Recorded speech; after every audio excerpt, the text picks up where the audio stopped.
More Greek myths, more Heracles.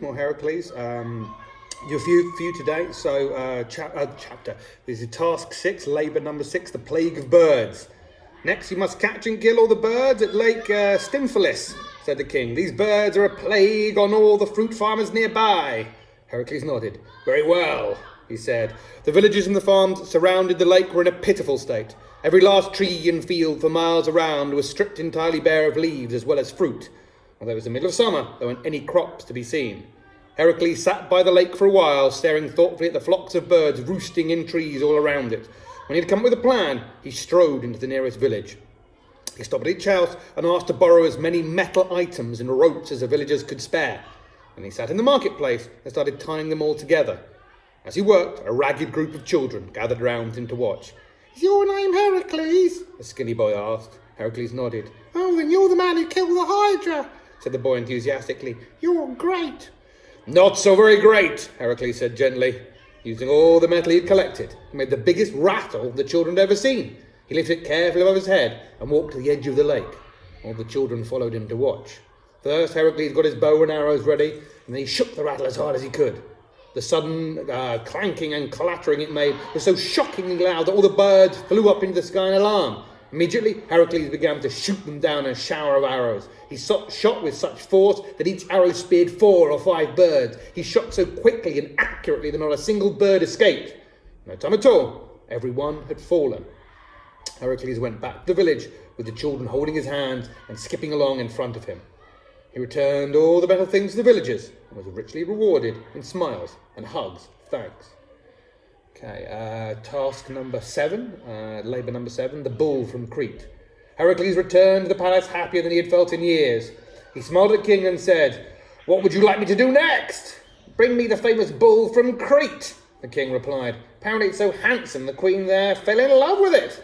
I want to see it for myself. No problem, said Heracles. He sailed to Crete, where he found the enormous, heavily muscled bull in a meadow near the palace. He knocked on the door of the palace and asked King Minos whether he could borrow it. You can have it, said the king. It's no use to me. So Heracles picked the bull up in one hand as though it was light as a kitten.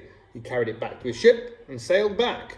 It's a handsome bull, said King Eurystheus when Heracles carried it in to show him. But I can't understand why the queen would fall in love with it.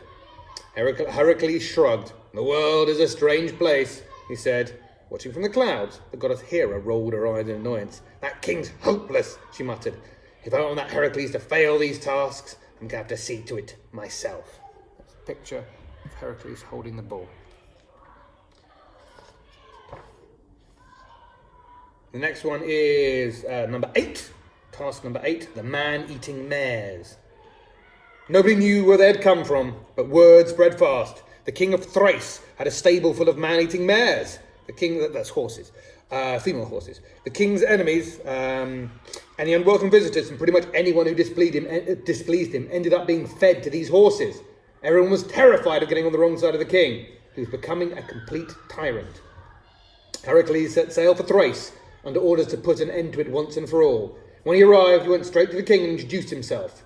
I have heard of your great hospitality, he said innocently, and wondered whether you might let me stay the night. Certainly, said the king with a sly smile. Perhaps you would like to come riding with me before dinner, and I can show you some of my beautiful country. I'd be delighted, Heracles replied, and he followed the king to the stables. I was given some very unusual horses as a gift by the goddess Hera, said the king. He opened the door a crack to let Heracles inside. After you, he smiled. No, no, Heracles said, pushing the king into the stable and bolting the door behind him. After you. There was a scream and the sound of neighing and stomping hooves. When the noise died away, Heracles looked inside the stable to find 7 large mares standing with their heads hung low. They had blood around their mouths and looked rather sick and dejected. There was no trace of the king. He can't have tasted very good, Heracles said to them. Perhaps I'll teach you not to eat flesh. He led the mares outside to the meadow, where they began to nibble on the fresh green grass. After that, they were as harmless as an ordinary horse for the rest of their days. There you go. So, King Minos, he'll crop up again. Watch out for him. He features in several stories, several other myths that we'll do, hopefully. Obviously, all the things I normally talk about, you can rewrite the story, do pictures, songs. We haven't had any songs yet, but it's early days yet. poems, modelling. You could, if you want, you could see if you could act out some of this. You could act out sort of doing either frozen sort of tableaus with any brothers or sisters or pets you might have. You could try to reenact the thing with the lion with your cat if you really want to go that. Either way, I hope you enjoy the stories. I think there's some interesting stuff there. The whole kind of heroes turning the bad guys' things against them with the horses. That's obviously a classic. The thing with the bull is just mad. I'm not entirely sure where that features in things. Maybe there's different versions of that. The Plague of Birds, where he shows us his archery skills. Hawkeye in the Avengers, Green Arrow, sometimes in the Justice League. Obviously Robin Hood. Archery throughout myth is that features heavily. So there you go. Greek myth, Heracles. I almost said Heracles. Bad. So Greek myth.